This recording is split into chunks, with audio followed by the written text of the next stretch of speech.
anyone else open their phone and then like forget what they were doing? I do that quite often.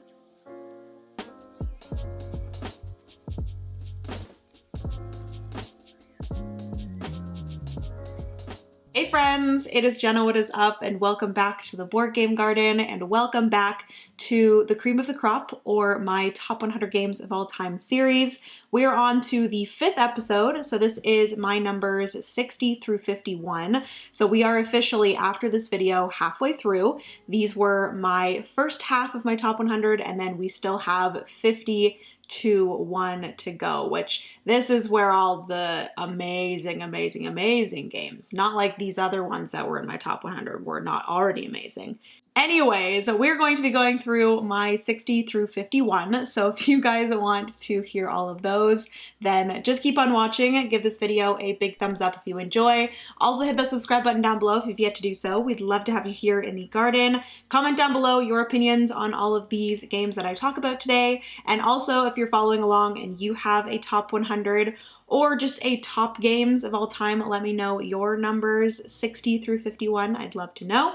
But yeah, without further ado, let's get into this chunk of my top 100 games of all time, shall we?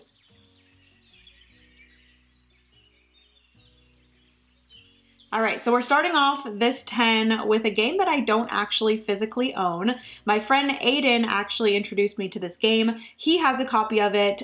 You can also play this on BGA, which I will say, don't recommend playing this game on BGA, especially if you're playing it asynchronously. I definitely recommend it if you're playing it in real time, but turn-based or async is just not very good with this game. But the game that I'm talking about is Abyss. So Abyss is a game that, like I said, my friend Aiden introduced to me. It is a very interesting game. There's a few actions that you can do on your turn. You can do a little bit of like push your luck, where you are going exploring for these certain I forget what they are, but they're like the kind of resources in the game that you're going to be using to purchase these different underwater like leaders or underwater people in these different factions. There's going to be a bunch of different factions, and you're going to be doing a little bit of pushing your luck. You're going to flip over a card.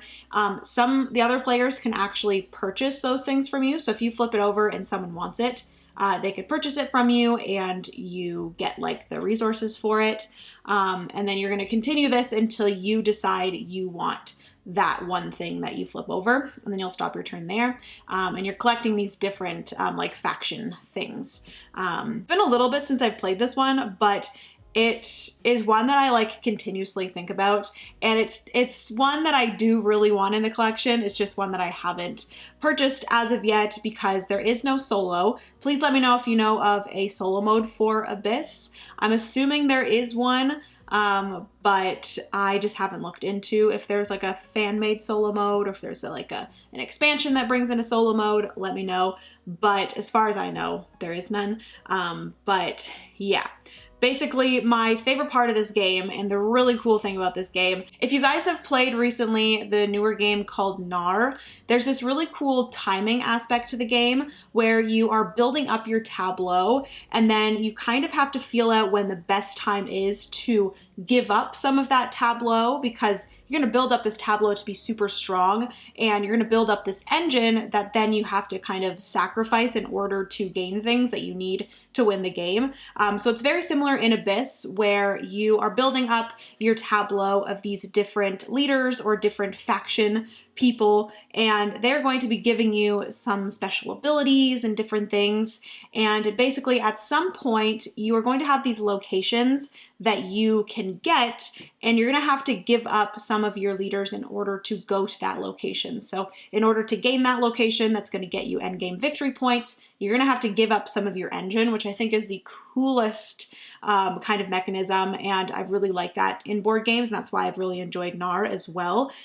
So yeah, that's like the main reason why I love Abyss, and it's one that I just like I said, I continuously think about in my head, and I really should buy a copy of this game because I think Francis would also really enjoy this one because he loves a good engine builder, and I feel like some of our friends would like it as well. I think I would have it in the collection right now if it had a solo mode, but unfortunately, as of right now, I don't know if there is one, but again, I could definitely look up and see if there's a fan-made solo mode, which I'm going to assume there probably is because there's pretty much a solo mode for every game on BGG. If you guys are ever wondering if there is a fan-made solo mode for a game, definitely recommend just going on to BGG and looking it up because there are a lot of fan-made solo modes out there for some amazing games. So yes, I'm assuming, but I've just been so busy and there's just so many games out there that I can't look up to see if there's fan-made solo modes for every single game. But yeah, we'll see about that. But yeah, that is why my number 60 is Abyss.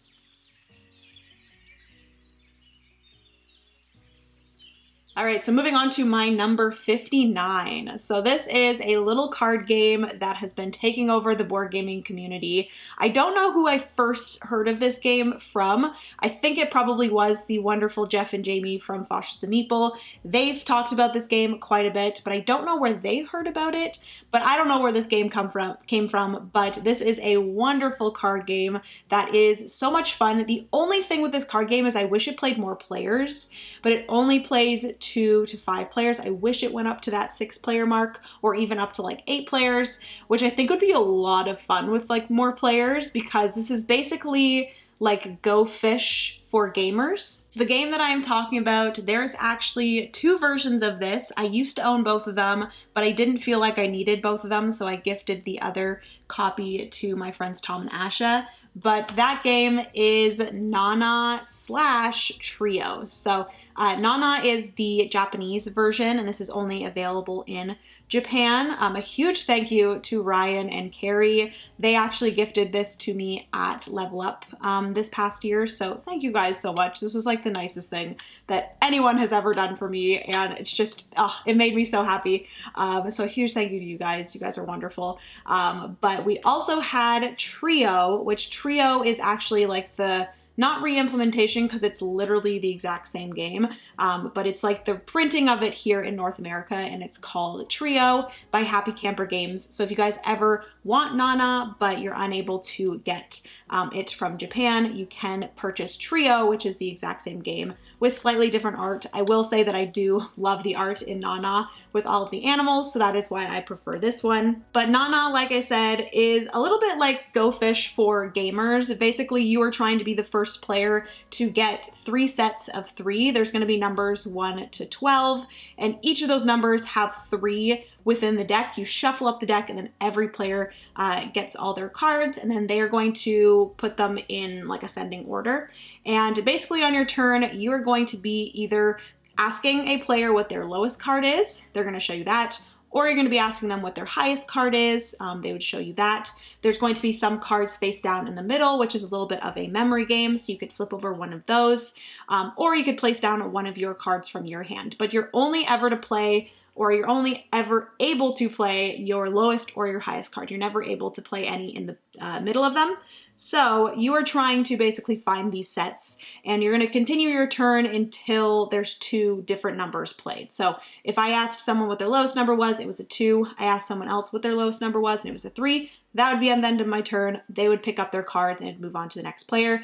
If I was able to get all 3 of the 2s out, I would then get those into my like tableau or my area in front of me, and then the first player to get 3 sets of 3 or 2 sets of 3 that add or subtract to 7, or the 1 set of 3 sevens, you would win the game, because Nana is actually 7 in Japanese. But this game is wonderful. It has been a hit with so many people. My family love it. My friends love it. Obviously, Tom and Asha really enjoyed it, so we ended up gifting them our copy of Trio, so they have it now. And so many of my friends also want me to get them Nana when I go to Japan, so I'll probably be picking up a few copies while I'm there in October. But yes, Nana is wonderful, or Trio if that's the one that you have. I definitely recommend checking it out if you have yet to do so. It's a wonderful card game, so that is why it is my number 59.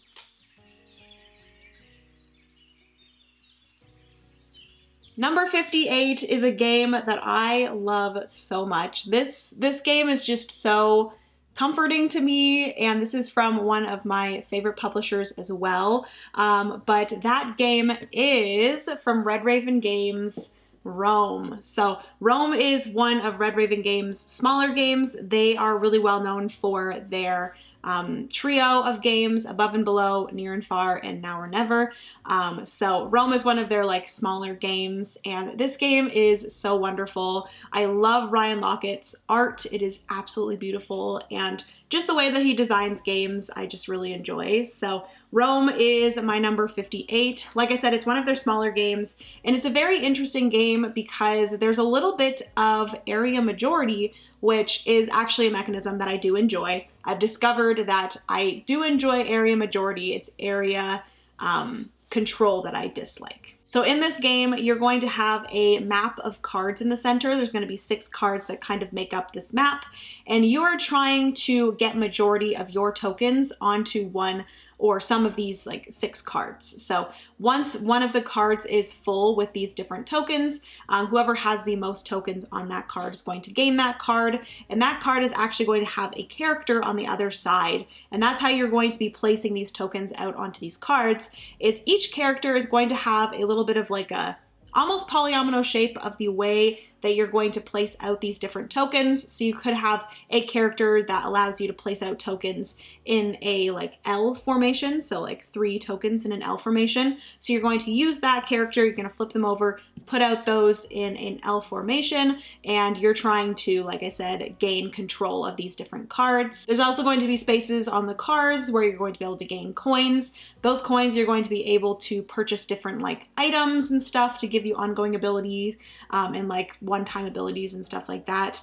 And I just, this game just makes me happy. It's one of those games that I see and I am more than willing to play it anytime. I really, really enjoy it. So that is why Rome is my number 58.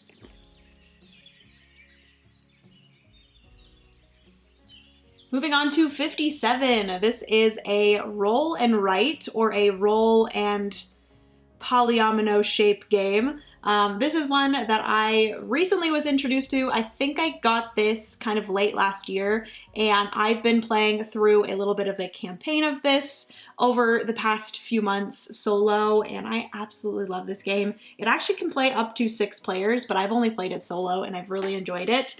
So that game, and my number 57 is My City Roll and Build. So like I said, I've only been playing this solo and I love it so much. It's again one of those just games that I put up on my coffee table and I play with a cup of tea while like listening to some lo-fi. It's just so comforting to me.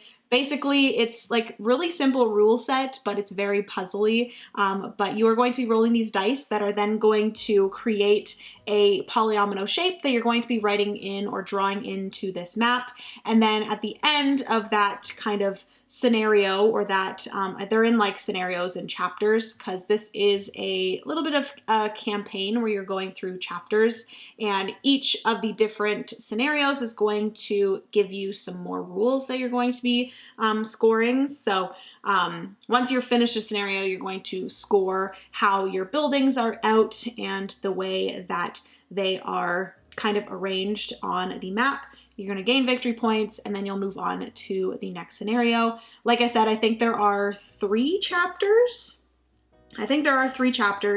And once you're finished with those, you're going to have an ending score, and then you're going to look at a little chart in the back of the rule book that are going to tell you, or that's going to tell you how well you did in the game. And I have finished up this, the whole like scenario, or like the 3 chapters of it. And I'm a little bit sad that I did, but I'll probably just go again because it's the type of game that is just so relaxing and just so like puzzly and easygoing that you can just play it over and over again. And to me, it doesn't get old. I really enjoy it.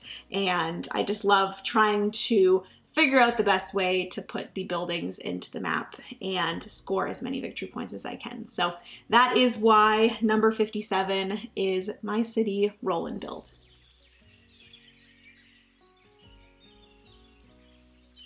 All right, moving into my number 56. This is actually another roll and write.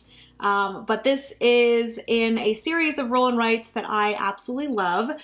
This one is actually not my least favorite of them, but this is one of them, and that is Fleet the Dice Game. So like I said, this is in a series of crunchy roll and writes. There is Fleet the Dice Game, Three Sisters, Motor City, as well as French Quarter, which I haven't played French Quarter yet, but I'm very excited to play that one. I feel like that one might possibly get into my top 100 once I play it. We will see. But Fleet the Dice game is my, I think, second favorite of them. I don't think Motor City ended up getting into my top 100, but I think it was pretty close because I really enjoy that one as well. I just don't prefer the theme of that one. I also don't love the theme of Fleet the Dice game either.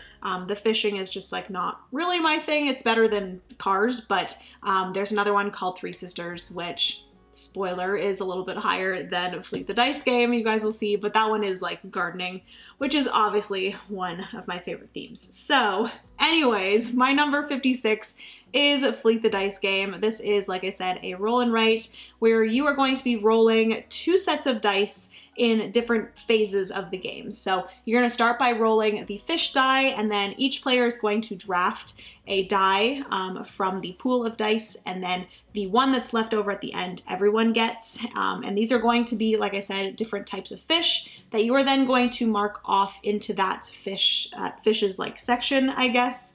And you're going to be going down this like track of these different fish, and they're going to unlock like licenses and boats and different things like that in the game. There's a lot going on. Like I said, this is a pretty crunchy roll and write. It's not one of those more simple ones. It's not as crunchy as like Twilight Inscription and Hadrian's Wall, but it's kind of in that middle area, which is really nice. But yeah, you're rolling those fish die, marking off a fish that you draft, marking off the one that's left over. You then go fishing with your boats and you add fish to all of your active boats.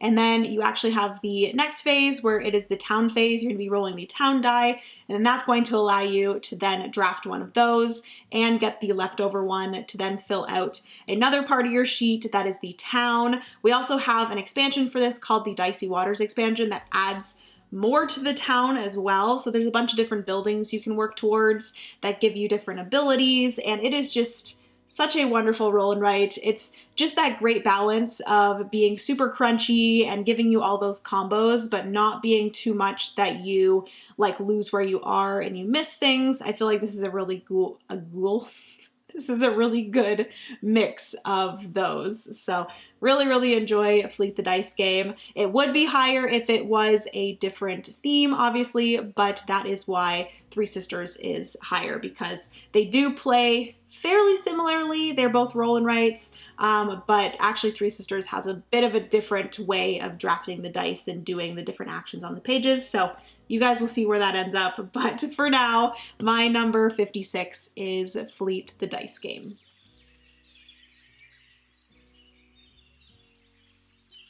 All right, so the rest of this list is kind of funny because the first like 4 games ended up being a lot of like smaller games as well as Abyss, but the next half is actually some bigger games, some bigger box games. So again, so funny seeing the mix of games in each of these 10. But the next game, and my number 55, is another game from a trilogy that I just talked about in the last video. And that game is Inventors of the South Tigris. So in the last video, my numbers 70 to 61, I talked about Scholars of the South Tigris. I think that one was my number 63 possibly. So this one being at number 55, they're actually pretty close. These two I really enjoy pretty similarly. I really enjoy both of them, but I do enjoy Inventors a little bit more than Scholars, just because this one is not as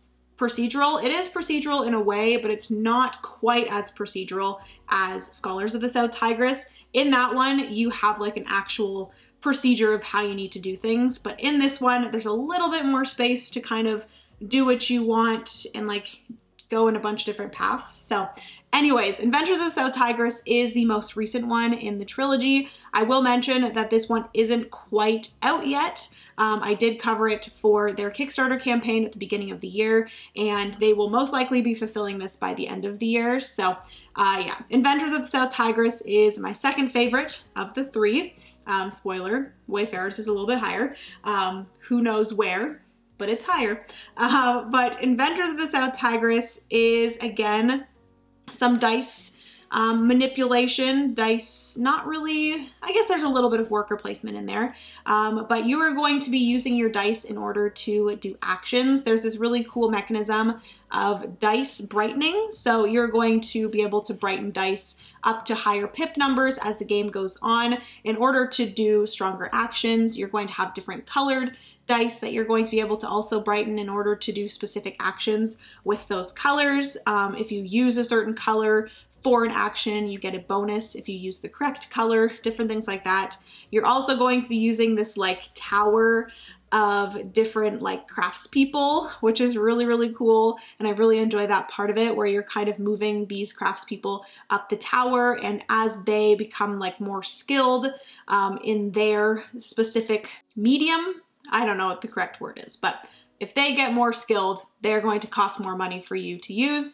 But in the game, you are inventing different things. You're going to be inventing, you're going to be building, and then you're going to be publishing these different inventions. And every player can actually contribute to each of these inventions. So it's a little bit of like semi-cooperative in a way, but you still are very much so competing against each other for victory points. You're also going to be moving your ship and doing some like research actions. There's a little bit of worker placement on the board as well. I've really enjoyed the like main mechanisms of this trilogy where there's a little bit of dice manipulation / dice worker placement. There's some worker placement, and then there is some tableau building. All of those mechanisms are my favorite mechanisms. I'm so excited for when this fulfills on a Kickstarter for everyone who backed it to try it out because it is absolutely wonderful. So that is why Inventors of the South Tigris is my number 55.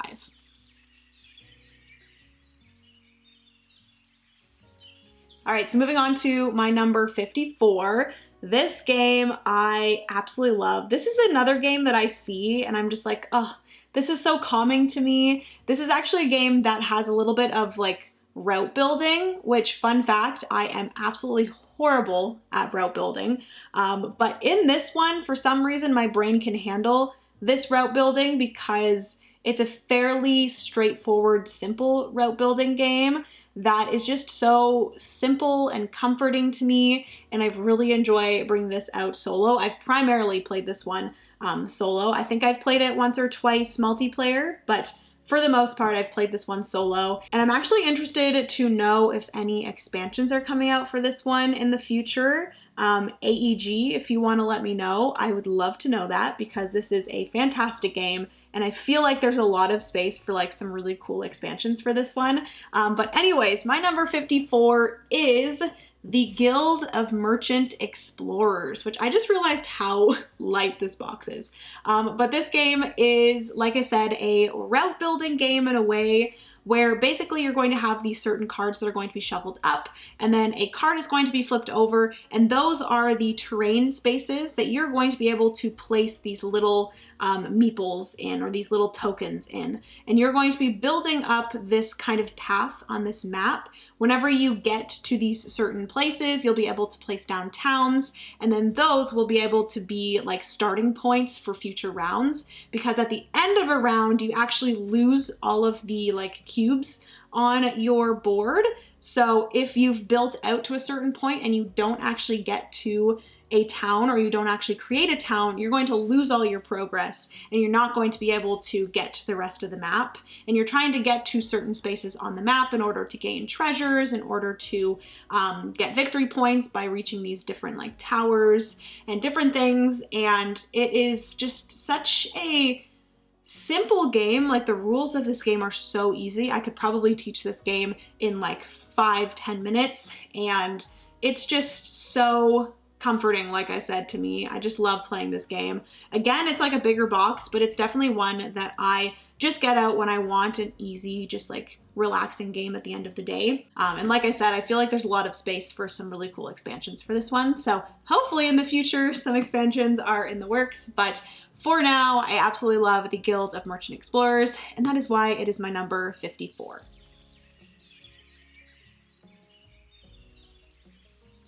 All right, moving into number 53. This game, I freaking love this game. And this game is, again, one of these games that I feel like not many people talk about, and I feel like it's a hidden gem that more people need to play. I'm not sure if this game is still in print. It is published by Renegade Game Studios.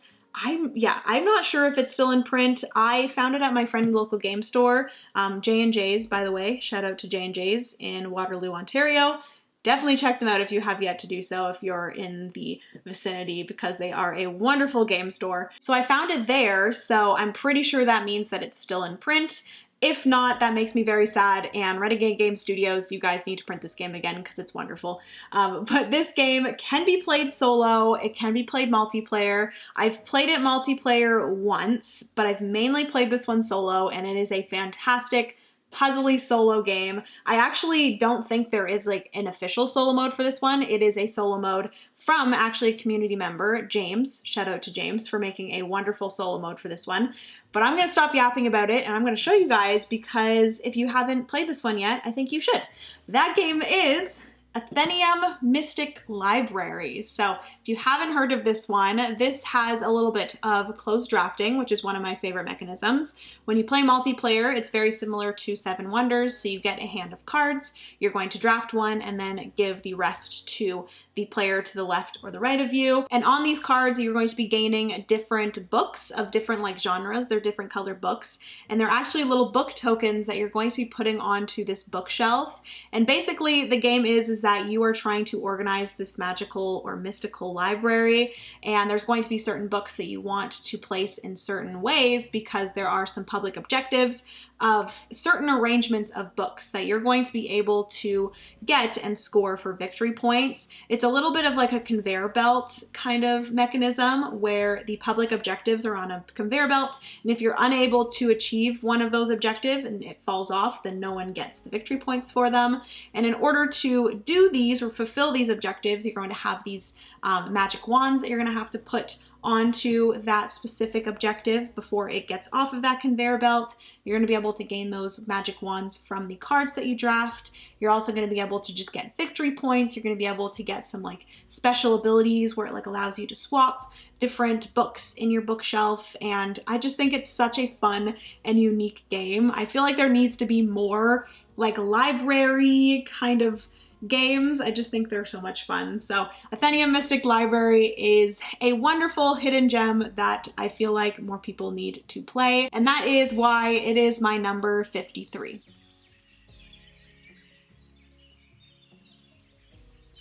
All right, next two games and the last two games of this video. I will say both of these have fallen quite a bit. Both of these were actually in my top 10. And they have fallen to the 50s. And I think, again, this is just based off of how much I've played these games. So I definitely need to get both of these back to the table very soon. I actually just received a new expansion for one of them, so that's very exciting. And then also the other one, the publisher is coming out with like a re-implementation of it, so that's really cool. But anyways, let's get into my number 52. This is the one that just recently had an expansion come out for it, which I'm very excited to play. I did get a copy of it, so huge thank you to the publisher for that. But that game is dun, dun, dun, dun, dun, Honey Buzz. So this is the base game here for Honey Buzz, and then like I said, just recently got the Fall Flavors expansion here. Huge thank you to Elf Creek Games for sending this over. But yes, Honey Buzz is a wonderful game. Like I said, this has fallen. It was my number 10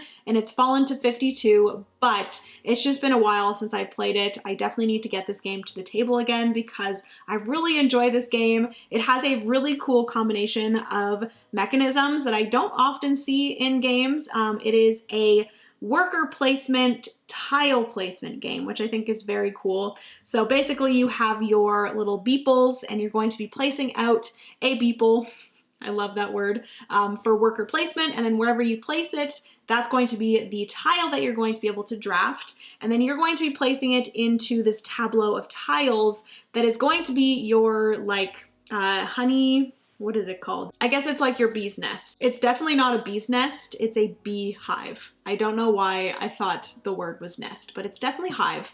But you're basically creating this hive of tiles. And once you've completed a circle of these tiles, of these like hexagons that are connected, you're then going to be able to trigger all of the icons in that specific circle. So you're going to have, you know, 2, 3, 4 different icons that you're going to be activating. Some of them are going to allow you to choose which action you want. There's like the fan action that allows you to produce nectar. There's the action to fulfill different orders. That's the primary way you're going to be getting victory points in the game, is you're going to be selling this nectar or giving this nectar in to fulfill these different contracts for these animals. There's like the bunnies and the bears, and they're all wanting these different nectar tokens, different things like that. You can also sell the different nectar tokens to the market, and you're going to be getting victory points for those. And it's just a wonderful game. You're also going to be going out foraging for these different flowers that are going to produce different types of nectar that you're going to be able to place into your hive. And yeah, I love Honey Buzz so much. The art is absolutely stunning. And the designer, Paul, is a wonderful human. I have yet to actually meet him, but I do believe I'll be able to meet him at this year's Gen Con, so I'm very excited about that. But Honey Buzz is a wonderful game. And then, like I said, I was given the Fall Flavors expansion to review, so I will definitely be getting Honey Buzz to the table very soon because I do want to try out the Fall Flavors expansion. It implements a few other things into it with fruit, which the fruit components in this is absolutely amazing. You get these like squishy rubber fruits. So yeah, I'm really excited to jump into this. Like I said, it adds in a few different like modules that you can play with. I haven't really looked too much into them, but I'm very excited to try it out. So yes, Honey Buzz overall is my number 52.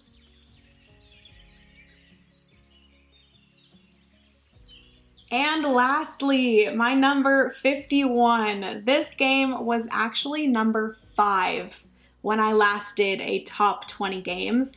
Like I said, that was like 2 years ago, so my gaming taste has changed. I've played this game a lot. I've been introduced to a lot of new games, so that is why some of these have fallen a bit. I've already said that, but yeah, this one is absolutely wonderful. This was, I believe, the first game from this publisher I was introduced to, and we've had this game in our collection for a very long time, and I actually think that this was probably one of like my gateway games into these like heavier games. It really introduced me It really introduced me to more Euro mechanisms and had a little bit of like storytelling in it, which I absolutely loved. But the game that I am talking about in my number 51 is Above and Below. I love this game. This game has such a special place in my heart, and it makes me really sad that it has dropped this far, but it's just been a long time since we've played it. We've had it in our collection for a long time. I played it a ton within like the first few years of us being in the board game hobby, and I really enjoy the game, but like I said, just so many amazing games have come out. I've played this one a ton, and it has been a little bit since I've gotten to the table, but they are coming out with a new Above and Below Haunted, which looks so cool. I'm like not over it. It looks so cool. I'm not sure if it like changes anything. I do think it just has a lot like more like the story kind of changed. I don't know if like the gameplay has changed, but yeah, this is a wonderful game where you kind of have this little like tribe of people that you're controlling, and you're going to be able to use those people in order to do actions. You're going to be building up a tableau of these buildings in your village. You're going to be able to go down into the caves or down to the below, and you're going to be able to do these different quests. You're going to pick a few people from your village to go on this like quest to the caves below, and they have these different like little paragraph stories and like different quests that you go on that you read out of this book, and it really is immersive. And I really love the world of Arzium that Ryan Lockett has created and Red Raven Games have created, so this game will always hold a really special place in my heart. We absolutely love this game, and it will forever be in my collection, so that is why Above and Below is my number 51. All right, friends, so that is going to be everything for today's chunk of games in my top 100 games of all time, my number 60 to 51. Be sure to give this video a big thumbs up if you enjoy. Also hit that subscribe button down below if you've yet to do so. We'd love to have you here in the garden. Be sure to comment down below your opinions on all these games. Are these games that you also enjoy? Are they higher for you, lower for you? Anything like that. If you've also been adding your top 100 games as I go through mine, then definitely leave your 60 through 51 down below. I'd love to see. But yeah, hopefully you guys enjoyed. I love you guys so, so much. Remember, you are somebody's reason to smile, and I will see you in the next board game video. Bye, friends.